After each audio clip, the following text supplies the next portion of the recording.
Fun fact number 24. A few fun facts ago, I was talking about television shows and Japanese anime and stuff like that. And I mentioned books. I'm going to tell you some secrets about books, things that I did with my daughter to help her understand the world a little bit better. Shakespeare. A lot of the themes you see in stories and in the world come from Shakespeare. Shakespeare wrote them down very, very well. I wasn't a big fan of the historicals. There were some historicals I really liked, but Shakespeare has a lot of good storytelling, captures of life that seem to repeat as themes, like Romeo and Juliet. People borrow them. West Side Story, people borrow them all the time. Another one is the Arthurian legends or Once and Future King. Recommend reading Once and Future King. That's the Arthurian legend based off of La Morte d'Arthur. It has a lot of themes about how the world is and is run, and it doesn't have to be that way. I'm going to have to pull my glasses because I had notes here.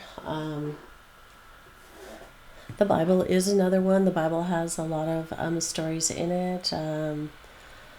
One of the favorite ones of mine is Cain and Abel, because it seems to be repeating throughout time when somebody gets jealous or wants attention or wants to be recognized, and they'll do anything to make somebody else look bad or they'll kill them in order to go on. And the guilt of Cain that's carried through our lives seems to come back again and again.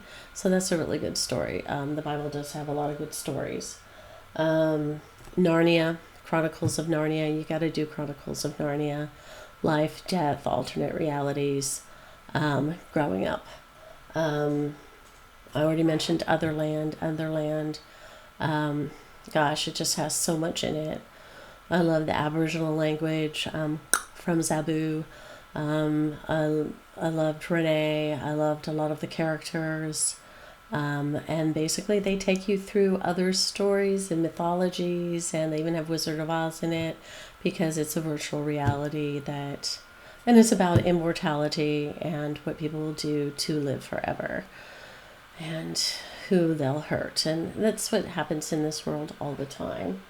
But my favorite book of all time is from the author of Neverending Story, Ende. It's called Momo. It's a very hard book to find. It's all over the place, but it really tells the story. I think they tried to make a movie about it called The Men in the Gray Suits. I don't think they did a very good job. It's about people who steal your time. They say, here's something that's going to help you save time, and it takes you more time. And then they steal your time away, and you don't have time to listen to the little girl on the corner telling the story. And you don't have time for somebody to listen to you and listen to your woes and listen to your day and just let you feel like you have value. People seem to not have enough time for that. So I would say I recommend Momo the highest degree. I wish I could find the book myself. You can go to a library and sometimes get it, but I would love to purchase it, but it's out of print. So those are some of my recommendations and why.